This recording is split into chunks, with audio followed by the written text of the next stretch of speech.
Indeed not, Emily. If you look behind me, you might be able to make out a giant American flag suspended from two cranes. Under that, somewhere, is the stage from which Joe Biden is due to speak sometime tonight, we are told, in prime time. That's in a couple of hours' time, presumably. But we just don't know what he's going to say. As you say, it all depends on what news comes out of those battleground states that Mark was talking about, of Georgia, Pennsylvania, Arizona. Does he get enough tonight to plausibly claim victory? Although he spent the day at home with his friends and family, we are told that he's been reaching out to former colleagues in the Senate, Republicans, trying to line up some support across the aisle for the point at which the election is declared. If it comes in his favor, as his team increasingly suspect, he wants those Republicans to come out and declare that the election is in fact legitimate, it was fair, it wasn't fraudulent. He thinks an important part of moving the country forward is to isolate the president in his claims of fraud. And really, that's actually been happening today. Several Republican senators have come out and distanced themselves from President Trump's baseless claims last night that the Democrats are seeking to steal the election through fraud. Senator Pat Toomey from that battleground state of Pennsylvania said he thought the president's comments were, quote, very disturbing. Meanwhile, the president himself is apparently increasingly livid with the lack of support that he's been getting. His legal team has been sent out to gather evidence of that fraud that so far has not been forthcoming. And sources close to the president are saying that no one has ever had the conversation with him about how he should behave, what he should do were he to lose. It's been a closed subject. Another problem is he's running out of funds. His campaign has run dry. He set up an appeal for a legal fighting fund. It's been another extraordinary day in American politics, and one that's largely gone in the direction of Joe Biden. For this divided country, one more division. We're not going to let them steal it in Pennsylvania. Keep it red! Keep it red! Count every vote! Those who think the election has by and large been fair, and those who don't. They're stealing illegal votes! The president appears increasingly unlikely to be re-elected, and last night made wild allegations about the process. If you count the legal votes, I easily win. If you count the illegal votes, they can try to steal the election from us. Many networks simply cut him off. We're watching President Trump speaking live from the White House, and we have to interrupt here because the president has made a number of false statements. We're interrupting this because what the president of the United States is saying, in large part, is absolutely untrue. A stark example of what appears to be power ebbing. As mail-in ballots continue to be processed and counted, Joe Biden overtook Mr. Trump in Georgia, a state which hasn't voted for a Democrat for president since Bill Clinton. However, there are more votes to come, and the Secretary of State of Georgia confirmed there will now be a recount. Good morning, everyone. Out of approximately 5 million votes cast, we'll have a margin of a few thousand. With a margin that small, there will be a recount in Georgia. From Georgia to Pennsylvania. Major development right now. Take a look at this. Biden, 49.4%. Trump, 49.3%.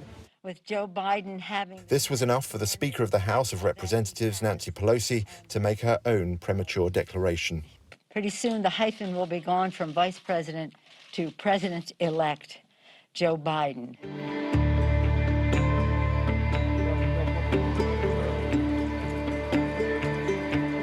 In Delaware, Joe Biden has been a frequent diner at Angelo's Luncheonette. There I met John Flaherty, who spent 16 years working in Joe Biden's Senate office. I don't think you're going to find anybody in the White House who is more prepared than Joe Biden. He has a history of reaching out and talking to people that are diametrically opposed to what he stands for. And I think that's a real positive attribute. It's not an attribute in some of the primaries because it's so polarized on the edges. But he was able to survive those primaries. In the back of the luncheonette, amongst the Elvis memorabilia, is a poster of Joe Biden's first presidential run. 32 years later, it looks like he might have made it. David Grossman there. Well, joining us now, Mick Mulvaney, former White House Chief of Staff to Donald Trump. Soon we're going to be joined by Bob Casey, the senior senator for the crucial state of Pennsylvania you're just hearing about. Mick Mulvaney, I wonder what you make of people from your own side, whether it's Pat Toomey saying it was very hard to watch the president's words last night, or Mike DeWine, the Ohio governor, saying we as a country accept election results, or John Bolton saying we're facing a character test. Is it hard to listen to the president make a speech like the one he made last night? Keep in mind, John Bolton and the president famously don't get along, so you can throw that one out. But to your point about watching the speech last night, look, I watched the speech last night along with everybody else, and I heard the president say if we count the legal votes, he's going to win. If they don't, he's got a chance to lose. I'm willing to believe that. I just need to see evidence at some point. At some point, you have to put up or shut up. We've all heard the anecdotal evidence. I've been receiving it all day about dead people voting, about people voting in the wrong state, about people voting multiple times. So we hear the anecdotes, but anecdotes don't cut it. At some point, you have to present data, you have to make legal arguments, and we're approaching the time where the campaign needs to start putting down hard facts as opposed to allegations. Right. I mean, you're on the same side, it sounds like, then, as the senior Republicans I just quoted. He hasn't got the evidence, has he? He hasn't. Well, he hasn't. I'm not on the same side as John Bolton. I mean, John Bolton said it's a question of character. Again, that's not the question. I think all Republicans are willing to still admit there's a chance the president wins. Pennsylvania's not lost yet. Georgia's not lost yet. I still think he's going to win Arizona, which will dramatically change the count so far. But at some point, we need to see the facts and not just the allegations.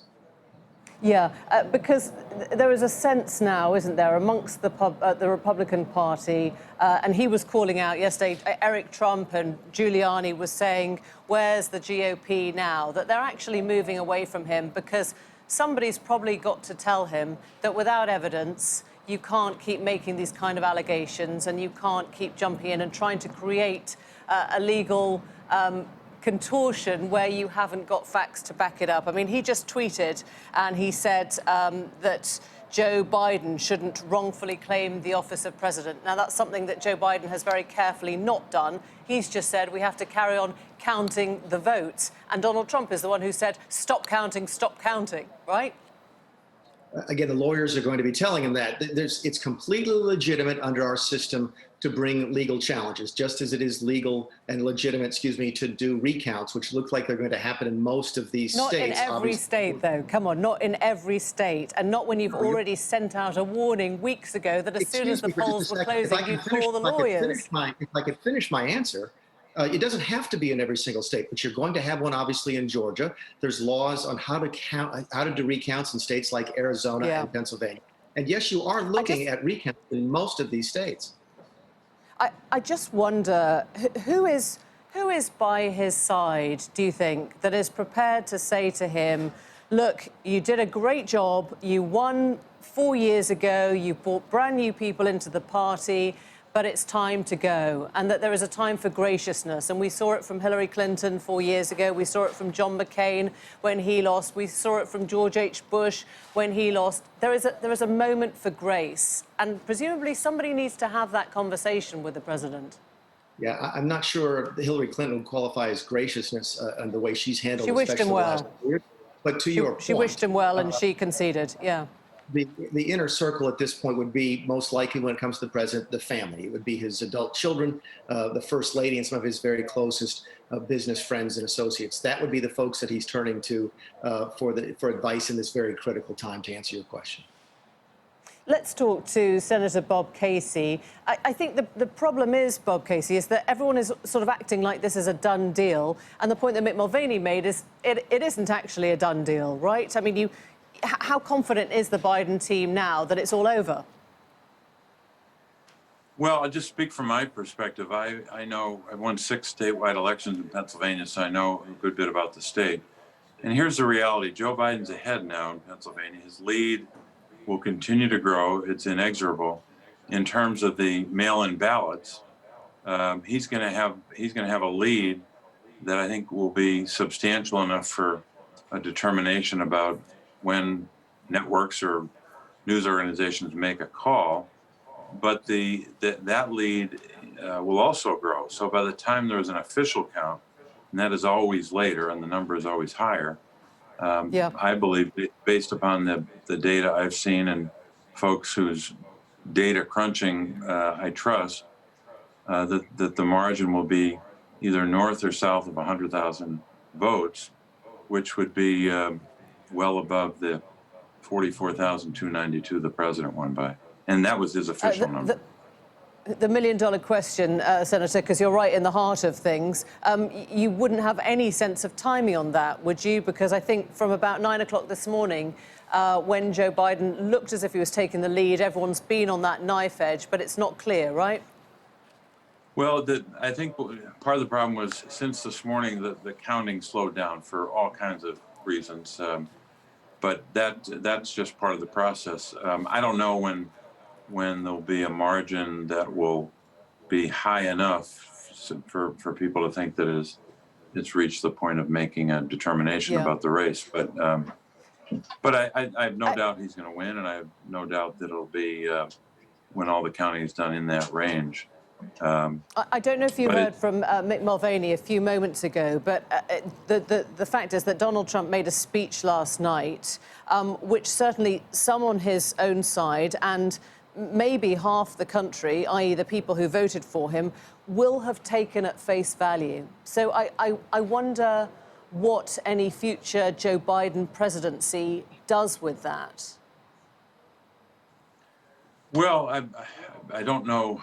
I'm not sure what a new administration does with that, other than in the near term. I think we have to be very clear what the responsibilities are of a president. He has an obligation to make statements and to conduct himself and to propose policies and ideas that are consistent with respecting the will of the American people when they vote. And also has to make it very clear that he will comply with the peaceful transfer of power. So far, he hasn't been willing to do any of the kind.